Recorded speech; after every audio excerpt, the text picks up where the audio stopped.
सप्त्याला आता 3 दिवस आता नारळ काय घरी घेतो 3 दिवस आपलं तिथं काय गावाला तर सप्त्यात काय काम आहे सकाळी 3 दिवस आहे ना घरी जेवण बनवायचं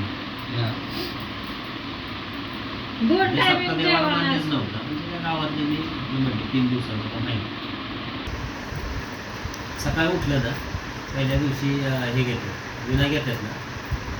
खाली गेलं की एक मोठं त्या ह्याच्यात आपलं हे असतं ना तो अंडी त्या अंडीत पोहे बनवलेले असतात मग जायचं तिथं पेटी असतात बाजूला पत्रावळे असतात जे काय असेल तिथे पोहे घ्यायचं खायचं जेवढं खायचं हे म्हणतो मला घालायचं ते म्हणतो मला दुपारी जेवण मंदिरावर जेवण संध्याकाळी काल्याच्या अगोदर मंदिरावर जेवण टाइम झोपायचं तिथं मंदिरात झोपायचं कुणाला बाहेर मंडप असतो मंडपात झोपायचं जिकडं झोपायचं तिकडं झोपायचं घरी जायचं घरी जायचं सकाळी उठलं की त्यांचं काकडे असतंच चालू पुन्हा सकाळी नाश्त्याला खाली यायचं नाश्ता चालूच असतो दांडीवरून तिथं पोहे बनवलेलं नसतं म्हणतो मला